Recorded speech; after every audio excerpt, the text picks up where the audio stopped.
buenas noches.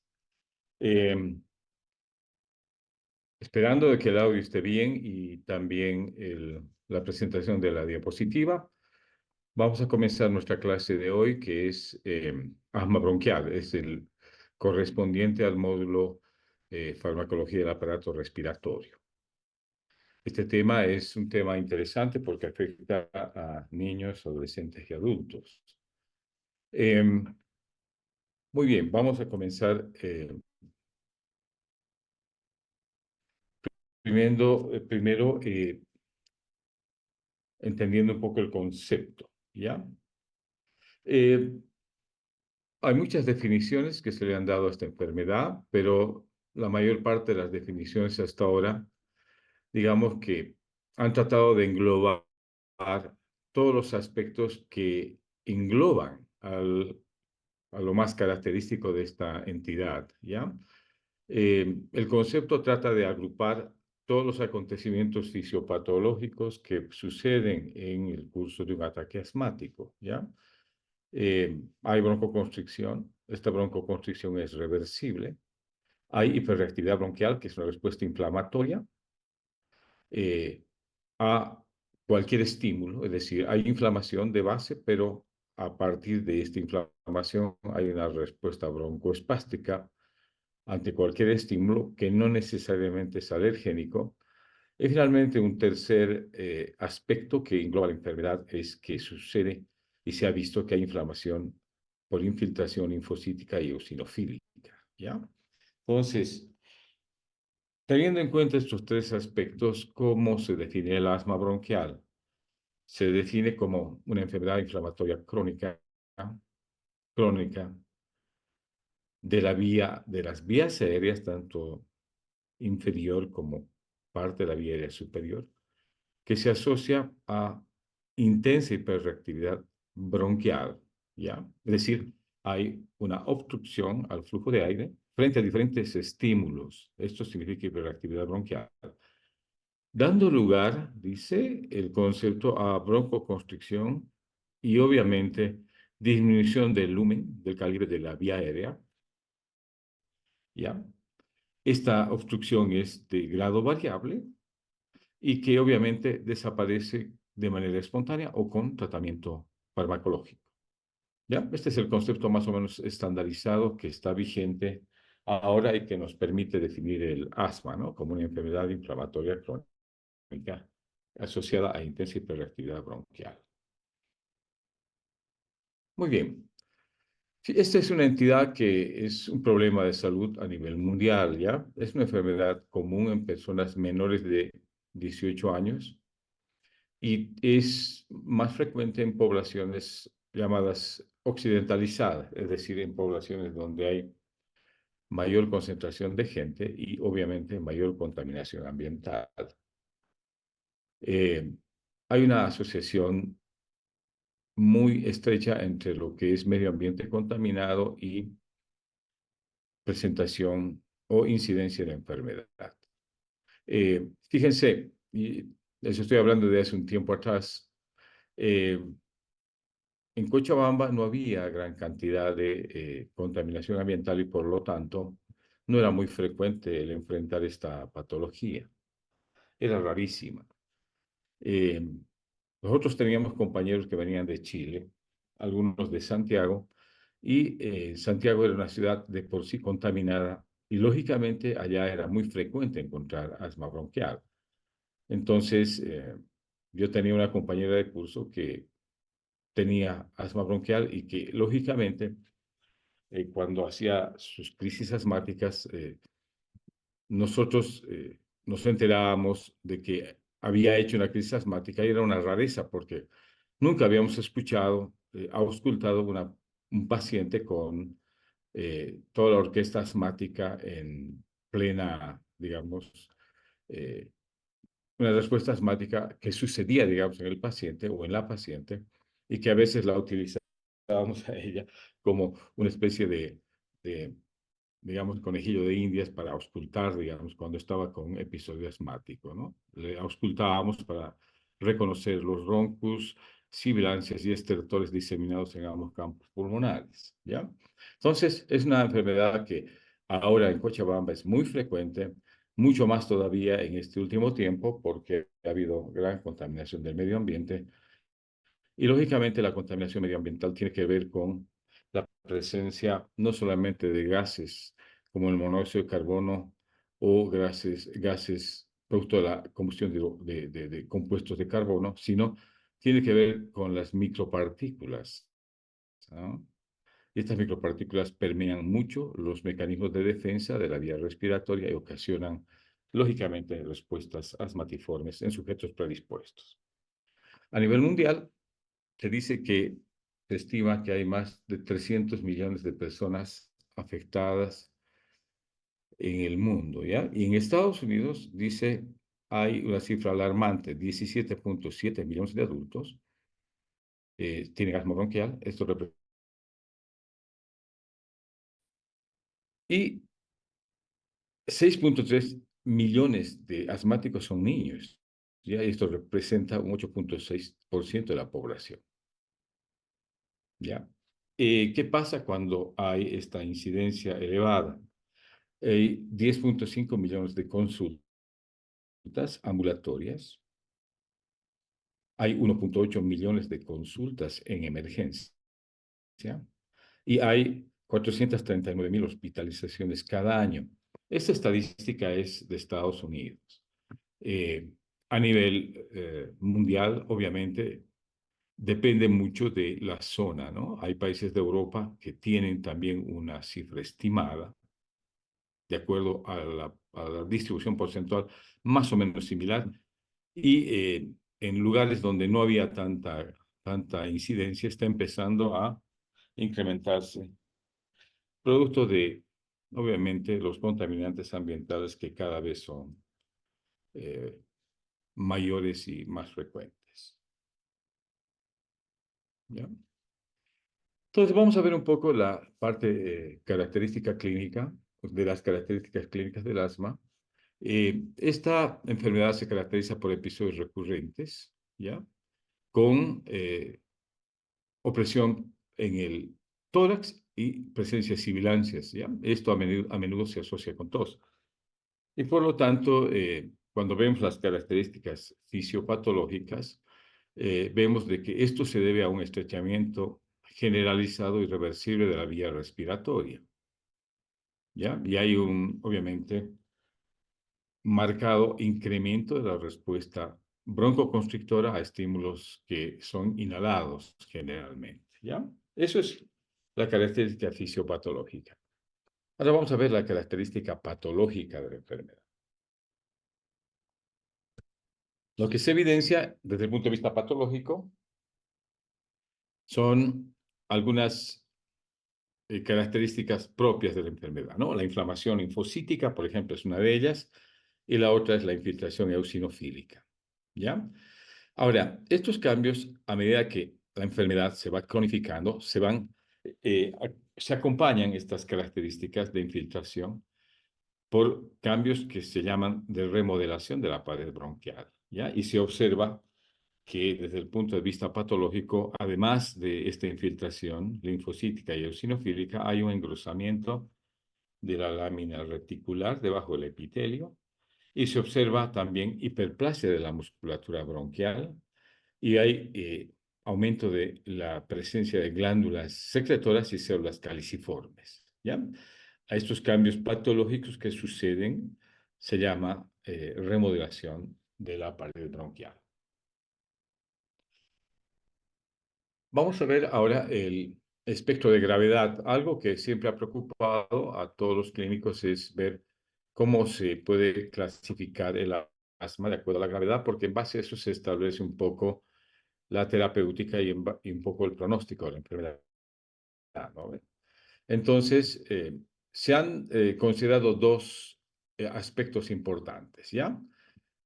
Cuando uno quiere clasificar la gravedad de la enfermedad, se consideran dos dominios o dos aspectos. Primero, el de insuficiencia y el de riesgo, ¿ya? Ahora, aquellos aspectos que hacen a la insuficiencia Se llaman medidas de insuficiencia aquellos que, eh, o sea, las medidas de insuficiencia más bien reflejan un poco la frecuencia de los síntomas y la gravedad de la obstrucción, ¿ya?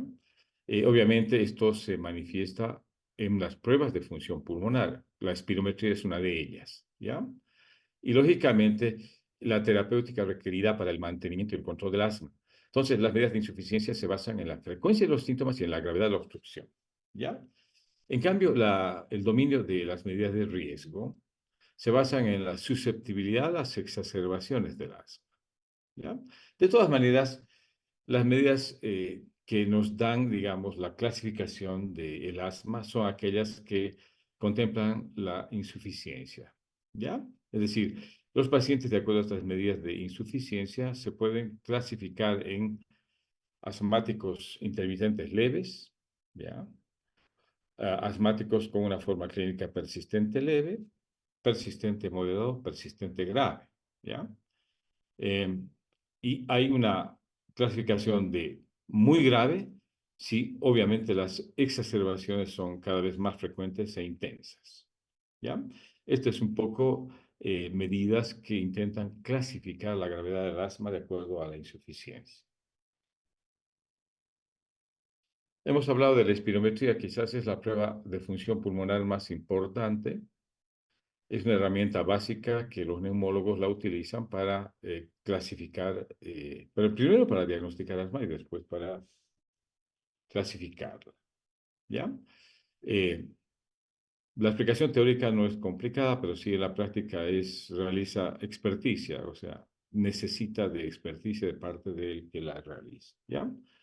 La espirometría, ustedes saben, desde el punto de vista fisiológico, mide la magnitud de los volúmenes pulmonares y especialmente el flujo aéreo expiratorio, ¿no es cierto? Que es lo que interesa en el paciente que está siendo sometido, ¿ya? Entonces, ¿qué se mide cuando uno hace una espirometría? Mide sobre todo la capacidad vital forzada, que es la FVC, que significa que es el volumen de aire que es capaz de expulsar el paciente durante toda la expiración, ¿ya? Medimos en la espirometría también el volumen expiratorio forzado en el primer segundo, ¿ya? De la expiración. Este FEP1 es un indicador muy importante cuando evaluamos el asma bronquial, ¿ya? Y finalmente hacemos el cociente de volumen expiratorio forzado en el primer segundo y la capacidad vital forzada, y obviamente esta relación se expresa en porcentaje. En un paciente asmático está disminuida la capacidad vital forzada y obviamente el volumen expiratorio forzado en el primer segundo está muy bajo. Por lo tanto, es, un, eh, es una prueba que hace diagnóstico de manera eh, bastante sensible y precisa, ¿no? Ahora hay una prueba que se agrega, que es la espirometría forzada con prueba broncodilatadora. Esto se ve en el paciente asmático, ¿ya? Hay una limitación ventilatoria, es decir, un volumen expiratorio forzado en el primer segundo bajo, y luego de administrar un broncodilatador se ve la capacidad vital esta, ¿no es cierto?, forzada, ¿no? Y también se ve que es muy baja, ¿no? Entonces, esto también es diagnóstico de asma. Son pruebas que debemos hacer, son funcionales, que se deben de hacer para diagnosticar asma, ¿no? Y que obviamente es de manejo de especialidad. Los neumólogos se apoyan bastante en la espirometría para eh, valorar a los pacientes asmáticos, ¿ya? Y la relación del cociente volumen expiratorio forzado y capacidad vital forzada obviamente esta relación es baja, ¿cierto? Cuando se realiza la prueba en un paciente asmático, ¿ya? Ahora, para hacer la espirometría, lógicamente se necesitan algunas condiciones previas, ¿ya? Hay que preparar al paciente, explicarle a qué va a ser sometido, no es necesario que venga en ayunas, hay que evitar que el paciente tome café o algunos estimulantes o medicación depresora. ¿ya? Tampoco debe aplicarse o inhalar broncodilatadores en horas previas al examen. Tampoco debe portar ropa ajustada ni fajas ortopédicas, ¿ya? Y si es fumador, no fumar en horas previas y finalmente no realizar ejercicio físico 30 minutos antes del estudio, ¿ya? Esto para que las pruebas, es decir, la prueba de espirometría sea bien realizada, ¿ya?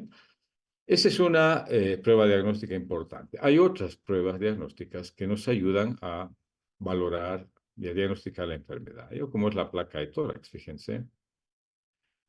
También los análisis de sangre, donde uno ve ¿no? los niveles de inmunoglobulinas y además puede ver la gasometría.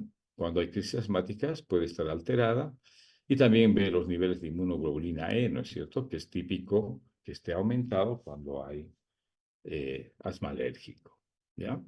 Y otras pruebas que ayudan a detectar alérgenos, como son las pruebas cutáneas, ¿no?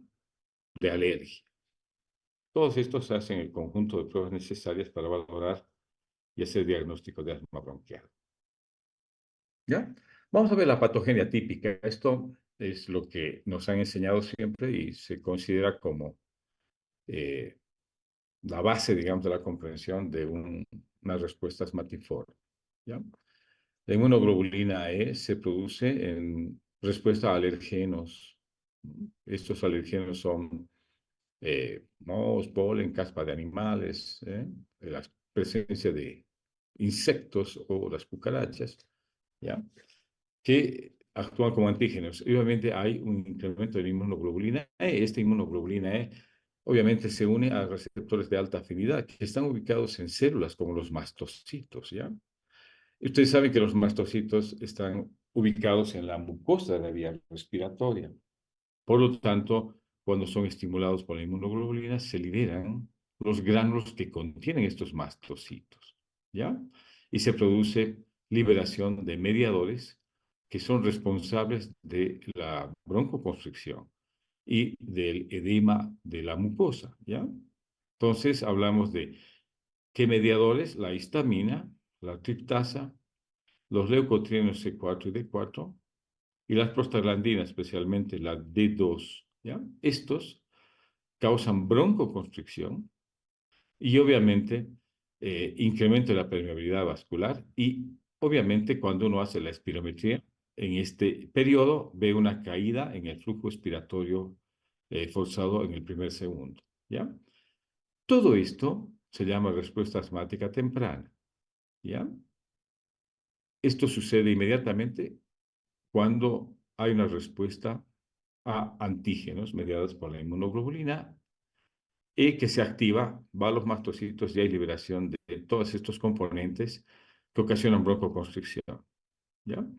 Esta es la respuesta asmática temprana. ¿Y cómo se observa? En la espirometría se observa por la caída en el flujo expiratorio forzado en el primer segundo, ¿ya? Esta respuesta a menudo es seguida después de 3 a 6 horas por una segunda fase, ¿ya? Que es más sostenida y se llama respuesta asmática tardía, ¿ya? Aquí participan ya no necesariamente solo la inmunoglobulina E, sino ya hay células inflamatorias en la mucosa bronquial, ¿ya? Con un aumento de la reactividad de la mucosa, ¿ya? Especialmente estas células inflamatorias se deben, o sea, liberan citocinas, ¿ya? ¿Cuáles son estas células inflamatorias? Principalmente los linfocitos T2, ¿ya? Estos linfocitos T2 liberan citocinas. ¿De qué tipo? Por ejemplo, las interleucinas 4 y 5, los factores estimulantes de colonias granulocíticas y macrófagas, y el factor de necrosis tumoral, ¿ya? Estos desencadenan a su vez migración de eosinófilos, o sea, infiltración de eosinófilos y neutrófilos, y lógicamente en esta respuesta asmática llamada tardía, hay producción de moco abundante, hay edema y hay también una contracción del músculo liso, ¿ya? O sea, esta es cuando uno hace la espirometría, indica una segunda caída del flujo expiratorio forzado en el primer segundo, o sea, una segunda caída del flujo respiratorio forzado en el llamado respuesta asmática tardía. Entonces, estos acontecimientos fisiopatológicos, fíjense, se dan típicamente en el asma llamado alérgico, ¿ya? Donde hay una respuesta asmática temprana, donde participan los mastocitos, y una respuesta asmática tardía 3 a 6 horas después, donde participan los linfocitos T sobre todo, ¿ya? Donde hay la llamada respuesta tardía. Ahora, la respuesta asmática temprana se puede ver por la primera caída en el flujo expiratorio forzado, en el primer segundo, y 3 a 6 horas después hay una segunda caída que se refleja en la espirometría por el flujo expiratorio forzado en el primer segundo, ¿no? Muy bien, este es un poco el reflejo de lo que pasa. Esta es una mucosa bronquial normal, es un bronquio normal, y este es un bronquio, eh, obviamente, en respuesta asmática temprana y en respuesta asmática tardía. Veamos un poco la patogenia. Todavía no estamos viendo la parte farmacológica, ya estamos en la parte introductoria y conviene definir muy bien la patogenia de la enfermedad para que veamos un poco cómo entender después el planteamiento terapéutico. ¿Ya? Eso sucede en los niños, lo que hemos visto anteriormente. Ahora, hay en una proporción menor de pacientes donde el asma no se inicia por antígenos, sino se inicia en edad adulta y se presenta como asma extrínseco y también como asma intrínseco, ¿ya? Hay asma llamada sensible a la aspirina, hay asma que se inicia en la edad adulta, hay asma postviral y hay asma que está relacionado con la obesidad. Es decir, empiezan a aparecer cuadros clínicos de broncoconstricción ocasionadas a veces por diferentes tipos de estímulos, ¿ya? Y algo que sí se ha visto desde el punto de vista patogénico es de que existe definitivamente una condición llamada de hiperreactividad bronquial, ¿ya? Es decir, ¿a qué se llama hiperreactividad bronquial? Hay que definir bien esto. Dicen que los que han estudiado esta hiperreactividad, que la mayor parte de los ataques de asma eh, no se desencadenan por estímulos alergénicos, sino por otro tipo de estímulos como infecciones virales, ¿ya? Por ejemplo, ingesta o exposición a aerosoles. Hiperreactividad bronquial desencadena ataque asmático cuando hay ejercicio, por ejemplo, es otro estímulo que no es alergénico. El aire frío, el humo del cigarrillo, el dióxido de azufre. Este es un gas identificado cuando hay mucha contaminación ambiental. Este último tiempo de quemas de los bosques, hemos visto que ha habido un incremento notable de este dióxido de azufre, ¿ya? Y obviamente todo esto de ataques de asma desencadenados por estos estímulos no alergénicos está relacionado con la inflamación de la mucosa.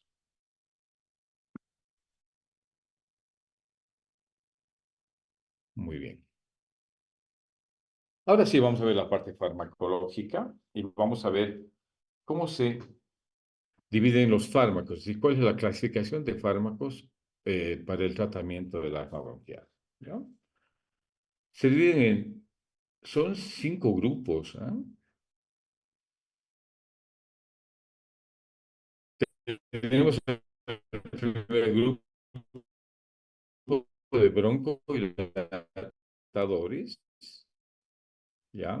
Que incluyen a las metilsantinas, y un tercer grupo de broncodilatadores que incluyen a los fármacos antimuscarínicos, ¿ya? Ahora, hay un segundo grupo de fármacos como los corticosteroides, que son antiinflamatorios, que tienen dos tipos de presentaciones, ¿ya? Una presentación oral y parenteral, y también una forma novedosa que es la corticosteroides inhalatorios, ¿ya? Que se abrevian como ICS, y los vamos a ver a lo largo del desarrollo del tema con mucha frecuencia, ¿ya? Porque son la base del tratamiento del asma bronquial. Un tercer grupo llamado de fármacos estabilizadores de membrana, donde hay dos fármacos que destacan como el cromolín sódico y el nedocromilo, ¿ya? Luego está un tercer grupo, que son los inhibidores de la vía de los leucotrienos, ¿ya? Donde hay dos grupos de fármacos, unos que inhiben la 5-lipoxigenasa y hay otros que son antagonistas del receptor de leucotrienos LTD4. ¿Ya? Después vamos a ver qué fármacos están involucrados en cada uno de estos subgrupos. Y finalmente un quinto grupo, que incluye los anticuerpos monoclonales, aquellos que están dirigidos a la anti o a la inmunoglobulina E y los anticuerpos monoclonales anti-interleucina 5. ¿No? Hemos visto que la interleucina 5 participa en las respuestas asmáticas tardías, ¿no es cierto? Entonces, es un blanco de la terapéutica farmacológica. ¿Ya? Estos 5 grupos los vamos a desarrollar en el transcurso de la clase. Muy bien. Entonces, de todos estos grupos, vamos a empezar ya a identificar cuáles son los medicamentos más utilizados, ¿ya? Para el tratamiento del asma, los medicamentos más utilizados son aquellos llamados broncodilatadores, llamados fármacos aliviadores, que incluyen los simpáticos miméticos. Y hemos dicho, entre los simpáticos miméticos están los no selectivos y los selectivos, ¿ya? Y un segundo grupo de medicamentos más utilizados son los corticosteroides, ¿ya? Especialmente aquellos que vienen por vía inhalatoria. Entonces, estos medicamentos son utilizados o catalogados como controladores, ¿ya? Son agentes antiinflamatorios. Entonces, los aliviadores incluyen los broncodilatadores, los más utilizados son los simpáticos miméticos, y entre los fármacos antiinflamatorios llamados controladores están los corticosteroides inhalados. Esta es un poco la farmacología básica de los agentes más utilizados en el asma bronquial. Muy bien, ahora vamos a ver la descripción de los fármacos ya clasificados. Hemos dicho que el primer grupo son los broncodilatadores y acá tenemos los agentes simpáticos miméticos llamados agonistas de los adrenoreceptores beta, sobre todo beta 2, ¿ya? ¿Cómo actúan estos en general, sean selectivos o no? Estos aumentan la formación del AMP cíclico intracelular, por lo tanto producen relajación del músculo liso de la vía respiratoria. Por eso son muy útiles como broncodilatadores. Otro es decir, segunda acción o efecto positivo es que inhiben la liberación de mediadores de la broncoconstricción a partir de los mastocitos.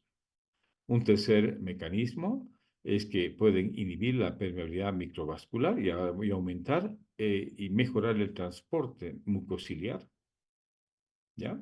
Pero también tienen efectos que no son positivos, ¿ya? Especialmente aquellos simpáticos miméticos beta adrenérgicos que no son selectivos, ¿ya? Porque pueden incluir en su efecto taquicardia, temblor del músculo esquelético y obviamente hipopotasemia. Esto es mucho más frecuente cuando uno utiliza agonistas beta no selectivos, ¿no? Se minimizan bastante estos efectos adversos cuando uno utiliza fármacos selectivos, ¿ya? Y acá ustedes a la izquierda tienen un dispensador inhalatorio, ¿ya? Presurizado, y casi todos estos se manejan no por vía sistémica, casi todos estos agentes agonistas de los adrenoreceptores se dan por vía inhalatoria. ¿Ya? Y esto obviamente mejora su efecto a nivel del árbol bronquial y minimiza sus efectos sistémicos. ¿Ya? Entonces hemos dicho, son en el primer grupo agonistas beta, los llamados no selectivos, e incluyen 3 fármacos que destacan, ¿ya? La epinefrina, el primer fármaco, el segundo es la efedrina y el tercer fármaco es el isoproterenol, ¿ya? La epinefrina es un fármaco útil, broncodilatador eficaz, de acción rápida, actúa a los 15 minutos. Se administra por diferentes vías, de preferencia es la vía subcutánea a esta concentración, y obviamente también se administra por vía inhalatoria, como microaerosol, ¿ya? Es un broncodilatador muy eficaz. Obviamente tiene acción alfa y beta, ustedes saben, por farmacología autonómica. Por lo tanto, hay efectos que no son necesariamente exclusivamente respiratorios, sino pueden afectar otros aparatos y sistemas, ¿no? Como estimulan por efecto beta 1 el corazón y obviamente pueden producir vasoconstricción e incremento de la presión arterial por aumento de la resistencia vascular periférica. ¿Ya? Un segundo grupo de fármacos llamados no selectivos incluye la efedrina, ¿ya? O sea, la efedrina de derivados. Este es un fármaco histórico, se usó en Asia hace más de 2000 años y esta, comparada con la epinefrina, tiene mayor duración de acción. Actualmente cada vez se utiliza menos, digamos, por sus efectos alfa y beta, ¿ya? Y un tercer grupo bueno, un tercer fármaco que es no selectivo llamado isoproterenol. Este es ya beta selectivo, pero no beta 1 y beta 2. Es decir, no es beta 1 selectivo ni beta 2 selectivo, sino es un potente broncodilatador que afecta a ambos receptores, ¿ya? Este fármaco sí es útil todavía porque es uno de los primeros fármacos que se utilizó con forma de microaerosol, ¿ya? Y causa una broncodilatación temprana a los 5 minutos y tiene una duración de acción sostenida de 60 a 90 minutos, ¿ya?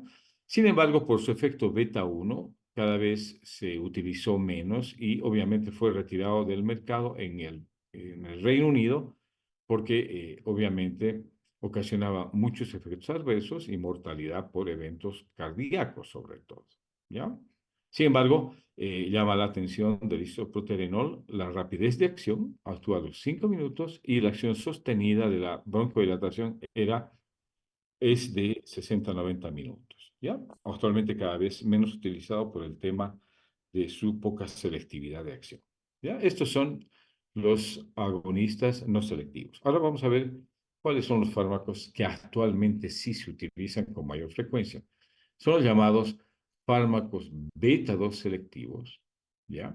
Que se dividen en de acción corta, un primer grupo, un segundo grupo de acción prolongada y un tercer grupo de acción ultra prolongada, ¿ya? En, este, en esta primera diapositiva vamos a describir un poco los fármacos beta 2 selectivos llamados de acción corta, ¿ya? La sigla que abrevia son ABAC, ¿no? ABAC. Estos fármacos incluyen el albuterol, la terbutalina, el metaproterenol, el pilbuterol. Fíjense, son varios, ¿ah? El fenoterol, el reptoterol, el remiterol y el tolobuterol que se han ido agregando últimamente. ¿Ya? Estos están disponibles en forma inhalatoria en dispositivos de dosis medida. ¿Ya? Estos medicamentos causan una broncodilatación rápida y una acción muy similar al isoproterenol. Es decir, 5 minutos ya se establece la broncodilatación y lógicamente esta dura más o menos unos 90 minutos, de 60 a 90 minutos. ¿Ya? Ahora, la broncodilatación es máxima a los 15 minutos y obviamente en algunos se puede persistir esta broncodilatación durante 3 a 4 horas. ¿Ya? Algunos se pueden administrar en soluciones salinas en forma de nebulizadores, ¿ya? Y algunos, eh, por ejemplo, el levalbuterol, que es un broncodilatador selectivo de acción corta, se puede administrar por vía oral, ¿ya? Ahora, de estos, ¿quiénes destacan? De los beta 2 selectivos de acción corta, destacan el albuterol y la terbutalina, ¿ya? Que también están disponibles en forma oral y también se puede dar una tableta 2 a 3 veces al día. Esto sobre todo en pacientes que tienen problemas con la vía inhalatoria, ¿no? No siempre esta vía es aceptada. A veces se necesita administrar por vía oral. ¿Ya? Ahora, ¿hay efectos adversos? Sí, estos fármacos beta 2 tienen efectos como el temblor del músculo esquelético, aumento de estímulos estimulantes del sistema nervioso central y pueden ocasionar nerviosismo, estado de ansiedad, pero en un bajo porcentaje de pacientes. ¿Ya? Ahora, de todos estos beta 2 selectivos de acción corta, solo la terbutalina está disponible en vía parenteral. ¿Ya? Esta este agente, la terbutalina, está indicado en el asma grave, ¿listo? Y es un agente muy útil para el manejo de la emergencia, especialmente cuando la terapia por vía inhalatoria no funciona o ha sido ineficaz. ¿Ya? Entonces es un recurso muy importante. Hasta acá los fármacos beta 2 selectivos de acción corta. Vamos a ver los beta 2 selectivos de acción prolongada, ¿ya? Llamados AVAL. Estos sí tienen mayor duración de acción. La duración de acción es más o menos 12 horas, especialmente con dos fármacos, ¿ya? El salmeterol y el formoterol, ¿ya? Estos fármacos tienen una duración de acción larga y por lo tanto a veces no son de administración muy frecuente, ¿ya? Eh, Estos fármacos son recomendables asociados a los ICS o corticosteroides inhalados, pero no se recomiendan utilizarlos solos como monoterapia, ¿ya? Estos son el salmeterol y el formoterol. Ahora existe un tercer grupo de broncodilatadores selectivos, que son beta 2 como el indacaterol, el olodaterol y el bilanterol y el bambuterol. Estos son fármacos de acción ultra prolongada, ¿ya? Estos, a diferencia de los anteriores, se administran una sola vez al día. En cambio, los anteriores hemos dicho que se puede administrar cada 12 horas, o sea, puede haber 2 inhalaciones por día. En cambio, estos se administran una sola vez por día, ¿ya? Y obviamente, tampoco se recomienda utilizar como monoterapia, deben asociarse a los llamados corticosteroides inhalados, porque son, digamos, mejoran la eficacia terapéutica, ¿ya? Eh, en algún caso se ha propuesto como monoterapia cuando hay el tratamiento de la enfermedad pulmonar obstructiva crónica, pero solo en esta condición clínica. Después, los beta 2 selectivos de acción ultra prolongada se aconseja utilizarlos de manera asociada con ICS, lo mismo que los beta 2 selectivos de acción prolongada, para tener una mejor respuesta al tratamiento.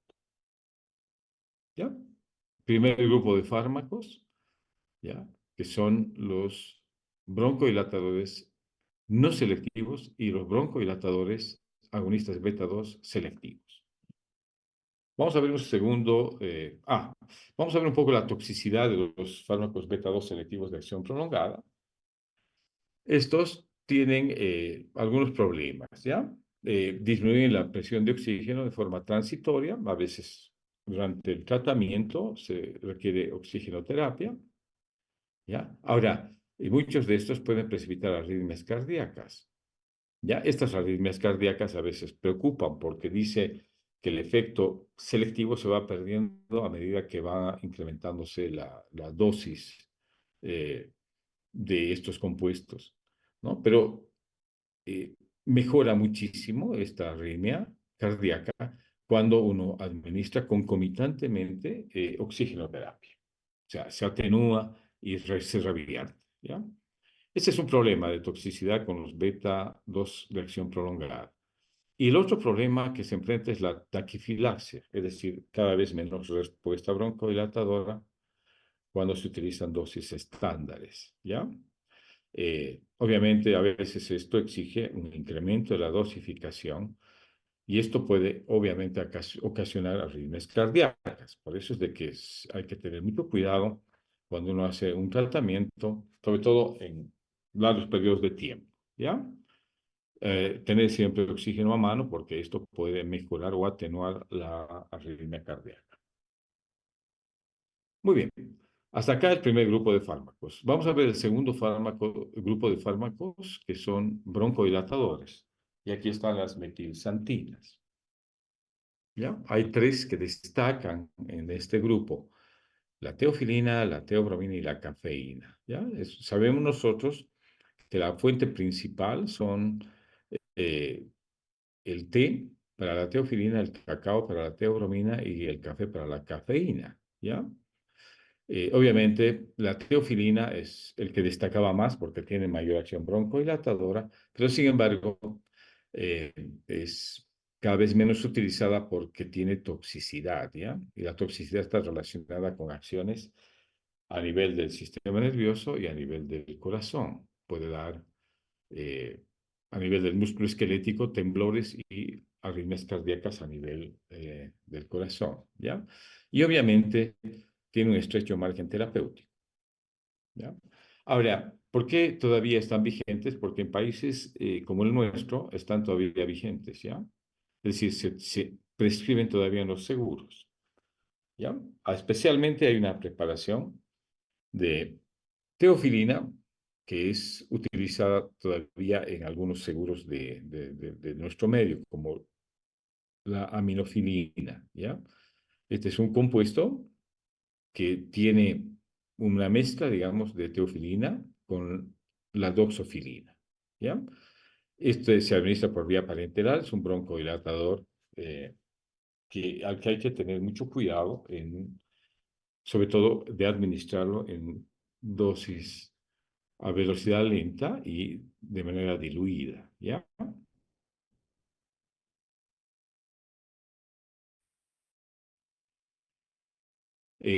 Todos han hecho margen terapéutico, pero sin embargo todavía se utilizan como broncodilatadores en algunos seguros. Repetimos esto. ¿Cuál es el mecanismo de acción de las metilsantinas? ¿Por qué son útiles? ¿Ya?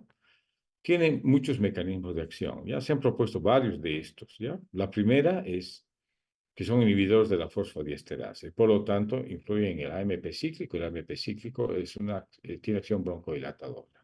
Ese es el primer mecanismo.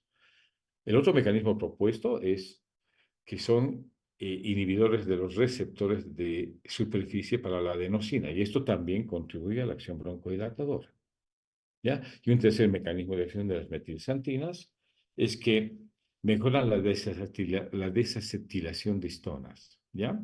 Las histonas están relacionadas con la inflamación, por lo tanto, tienen también actividad inflamatoria, antiinflamatoria, ¿ya?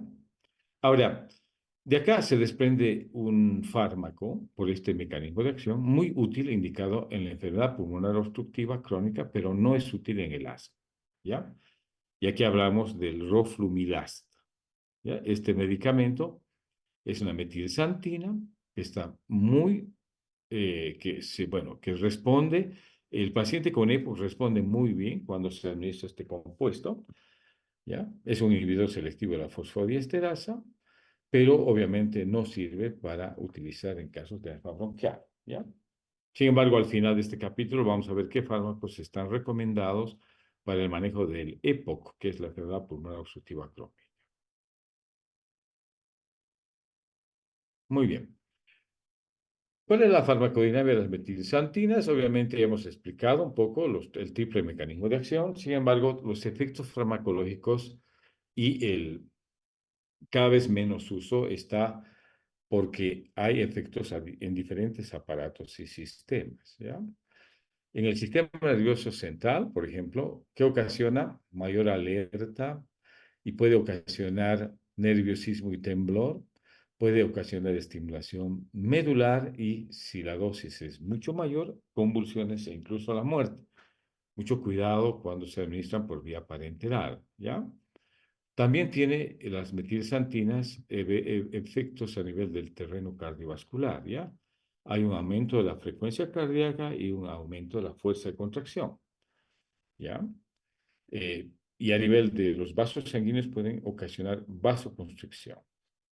A nivel gastrointestinal hay estímulo de la secreción de ácido gástrico y de enzimas digestivas. A nivel renal, especialmente la teofilina, tiene una acción diurética débil, ¿ya? En el músculo liso hay una broncodilatación y es por eso que quizás es la principal acción terapéutica, ¿ya? Eh, Obviamente que es eficaz y no se desarrolla tolerancia. Y también es útil utilizar las metilsantinas como la teofilina porque también se ha visto que inhibe la liberación de histamina, ¿ya? El problema es de que tiene efectos también en el músculo esquelético, pero esto no es tan difícil, es decir, no trae problemas, sino tiene un efecto terapéutico, ¿ya? ¿Por qué? Porque mejora la contractibilidad, sobre todo del diafragma. Y esto, por eso es útil utilizar el roflumilast, que es el fármaco que destaca, en pacientes que tienen enfermedad pulmonar obstructiva crónica. ¿Mm? Entonces, ¿por qué? Porque al mejorar la contractibilidad del diafragma, mejora la respuesta ventilatoria a la hipoxemia. ¿Ya? Y esto es muy útil en el terreno de los pacientes con enfermedad pulmonar obstructiva crónica. ¿Ya? Acá abajo tenemos una presentación de la teofilina, ¿ya? Que viene en tabletas de liberación gradual de 300 miligramos y la dosis en adultos es, ¿no es cierto?, en 2 tomas, ¿no? Una cada 12 horas, ¿ya? Y en los niños hay que dosificar kilo peso. Obviamente, cuando administramos estos compuestos hay que hacer seguimiento de la terapéutica, ¿no? Es decir, hay que vigilar la terapéutica de manera muy, muy cercana, muy estrecha. Muy bien, seguimos. La teofilina es el broncodilatador más eficaz todavía en uso clínico, ¿ya? Esto en pacientes que tienen crisis asmática puede reducir la gravedad de los síntomas, ¿ya? Especialmente en pacientes que tienen asma crónico con episodios de reagudización, ¿ya? Ahora, eh, si comparamos a la teofilina con los beta 2 inhalados, obviamente, de preferencia y por margen de seguridad y eficacia, son mejores los agonistas beta 2 inhalados, ¿ya? Sin embargo, en algún caso, cuando no hay una adecuada respuesta a los agonistas beta 2 inhalados, se puede considerar la posibilidad de utilizar la teofilina como un broncodilatador.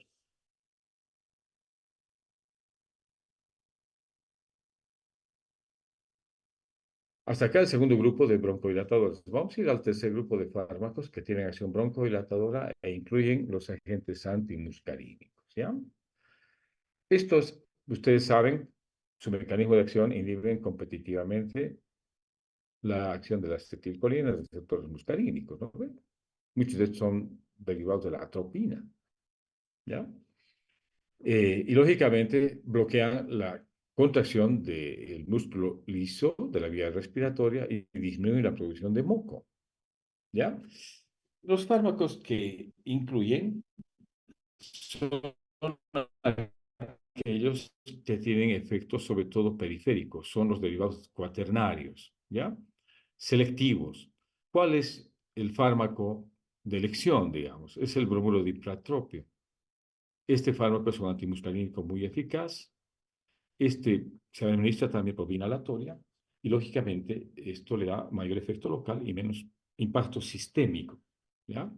Pero no es el único. Hay fármacos que tienen una acción un poco más prolongada que el bromuro diplatropio, como el tiotropio, el aclidinio, el umeclidinio y el glucopirrolato, ¿ya? Estos son también fármacos antimuscarínicos que se administran por vía inhalatoria.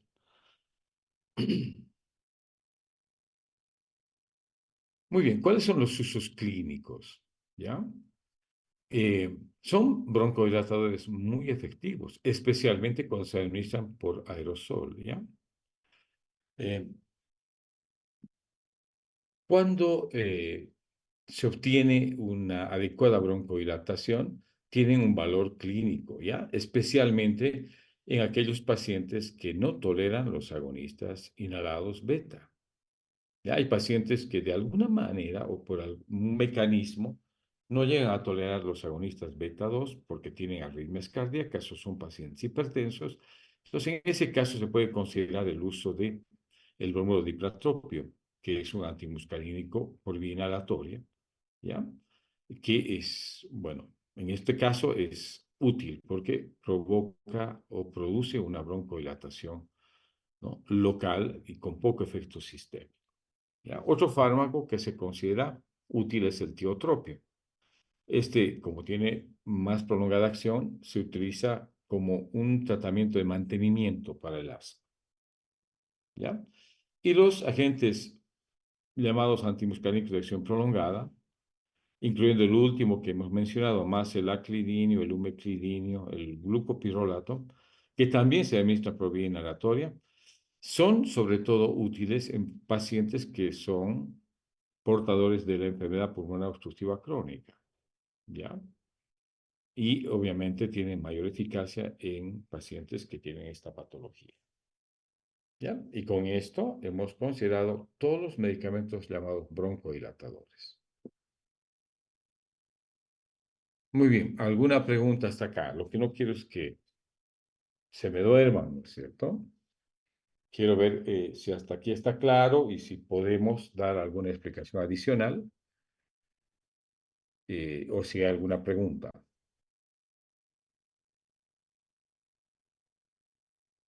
Bueno, hay dos posibilidades. O está todo claro o todos se han dormido, ¿no es cierto? Pero que sea la primera y no la segunda posibilidad. Ya, muy bien. Veamos ahora los medicamentos antiinflamatorios, que son los corticosteroides, ¿ya? Ustedes saben, específicamente, estos fármacos se utilizan muchísimo para todo evento antiinflamatorio, ¿no? Son los antiinflamatorios digamos, de preferencia en muchas patologías donde hay un componente inflamatorio importante, ¿ya? En el asma bronquial no son la excepción, es decir, el asma bronquial no es la excepción porque se utilizan desde hace mucho tiempo, ¿ya? Tienen una amplia eficacia antiinflamatoria y obviamente si sabemos que la inflamación viene por la participación de citocinas, son muy eficaces, ¿ya? Estos fármacos reducen de manera importante la hiperreactividad bronquial y, lo más importante, la frecuencia de las exacerbaciones del asma, ¿ya? Eh, obviamente hay fármacos que son sistémicos y hay fármacos que son o se administran por vía inhalatoria, pero la eficacia es la misma, ¿listo? Obviamente, eh, la selectividad y el efecto sistémico hace de que tengamos preferencia por los fármacos inhalatorios, no por los que se administran por vía sistémica, ¿ya? La acción más importante de los corticosteroides está en esto, ya el mecanismo de acción está en que inhiben la infiltración de la vía respiratoria, ya sobre todo donde participan los linfocitos, eosinófilos y mastocitos. O sea, con los corticosteroides hay poca infiltración de la vía respiratoria, ¿ya? Y hay un fármaco que sí se ha desarrollado y que destaca, y creo que es el primero eh, que se sintetizó o se fabricó por vía inhalatoria, porque era utilizado como fármaco por vía parenteral. En 1970, la beclometasona es la preparación inhalatoria que permitió administrar por primera vez dosis altas de glucocorticoides directamente en la vía respiratoria, con poco impacto o poca absorción a la circulación sistémica. ¿Ya? Entonces, esto cambió el panorama del manejo del asma bronquial porque los corticosteroides inhalados son, como hemos dicho al principio, los fármacos más utilizados junto con los broncodilatadores también por vía inhalatoria. ¿A ver? Vamos a ver los corticosteroides parenterales, ¿ya? Se consideran estos tanto por vía sistémica como por vía, o sea, en realidad vienen por vía oral y por vía parenteral, ¿ya? Los más utilizados son la prednisona, por vía parenteral. La dosis está acá especificada de 30 a 60 miligramos. O también la metilprednisolona, que se administra por vía intravenosa cada 6 a 12 horas. Estos corticosteroides llamados sistémicos están recomendados cuando hay exacerbaciones graves de asma, ¿ya? Que no responden a la terapéutica inhalatoria, ¿ya? Entonces, los usos clínicos de estos compuestos sistémicos cada vez están más limitados, ¿ya? Ya sea los que se administran por vía oral o parenteral, porque obviamente la terapéutica inhalatoria ha mejorado la respuesta clínica a los pacientes, ¿ya? De los pacientes que tienen asma bronquial, ¿ya? Y solo están recomendados cuando no hay una adecuada respuesta de broncodilatación o mejoramiento de la función pulmonar cuando se administran los corticosteroides inhalados o cuando no responden a la terapéutica de corticosteroides inhalados o de agonistas beta 2 inhalados también. ¿Ya? En la mayor parte de los pacientes, cuando estamos utilizando por vía parenteral, esta terapia parenteral o llamada también sistémica, ¿ya? O sea, oral o sistémica. También esto debe suspenderse a los 5 a 10 días máximo, ¿ya? Y después podemos pasar a la terapéutica inhalatoria, ¿ya? Entonces, este es el panorama de los corticosteroides sistémicos y están recomendados únicamente exacerbaciones graves en pacientes asmáticos que no responden a la terapéutica inhalatoria. Aquí están los fármacos más utilizados, que son los corticosteroides por vía inhalatoria, ¿ya? Estos corticoides llamados inhalatorios son o incluyen la beclometasona, la budesonida, la ciclesonida, la flunisolida, la fluticasona, la mometasona y la triamcinolona. Y hay algunos más, ¿no?, que están en camino. Esto ha permitido ampliar el uso de la terapéutica en la vía respiratoria, por vía inhalatoria, con una mínima absorción sistémica, ¿ya? Ahora, hay una cosa que se recomienda. Una vez que hemos utilizado, pónganse, la vía sistémica, cuando pasamos a la vía inhalatoria, hay que tener mucho cuidado. Cuando se migra de una terapéutica oral a una inhalatoria, debe hacerse de manera lenta para evitar un cuadro de insuficiencia suprarrenal, ¿ya? O de supresión suprarrenal, ¿ya? Entonces, estos llamados corticosteroides por vía inhalatoria han entrado dentro del grupo de los fármacos controladores, ¿ya? Y se ha visto de que mientras se utilizan, son efectivos, pero se dejan de utilizar, a las pocas semanas se exacerban los síntomas. ¿Listo? Entonces, estos medicamentos no han logrado curar o revertir el asma bronquial en sí, sino mientras se utilizan son efectivos. Al poquito tiempo de dejar de utilizar, puede haber exacerbación de los episodios y por lo tanto la patología vuelve, digamos. ¿Ya? Y esto sucede con frecuencia.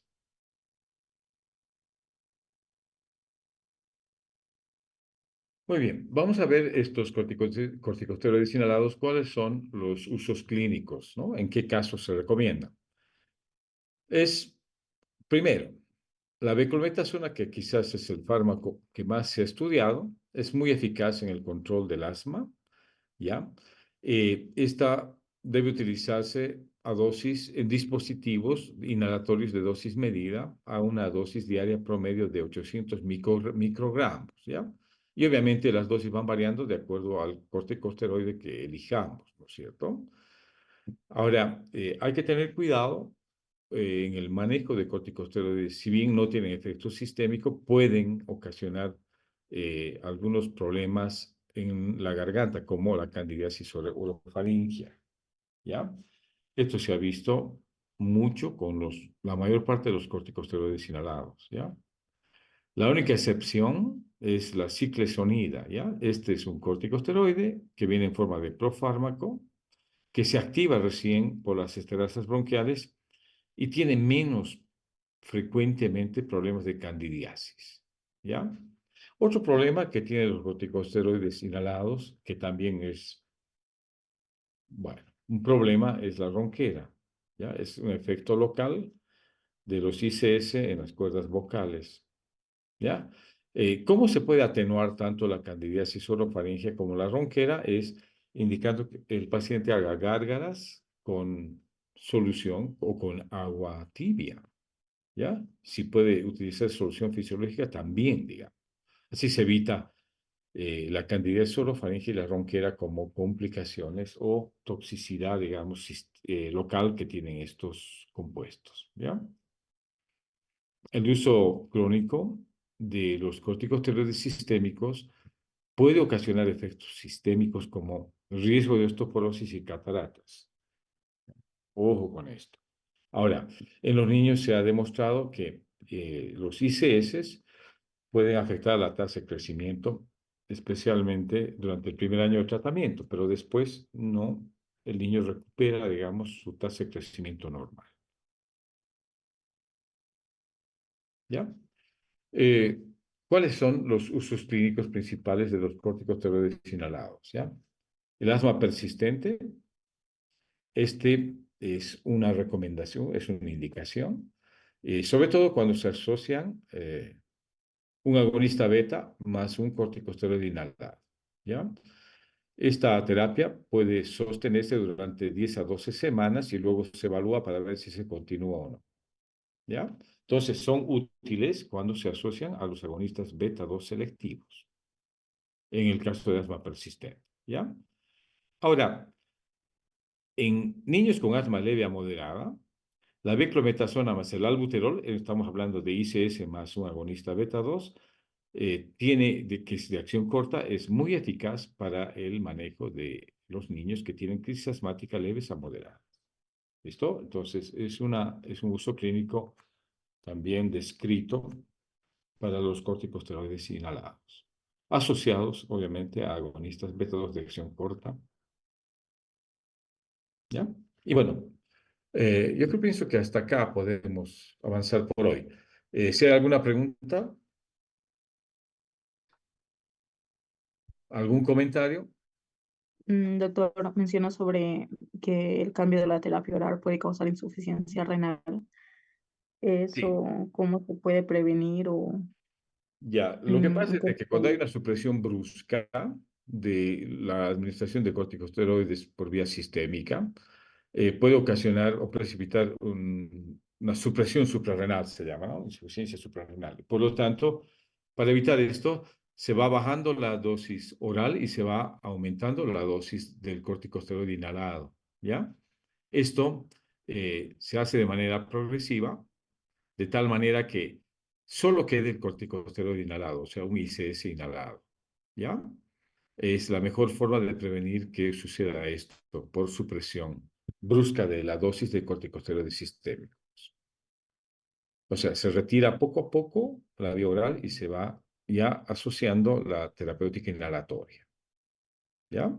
Es la mejor forma de prevenir esta supresión suprarrenal. ¿Alguna otra pregunta?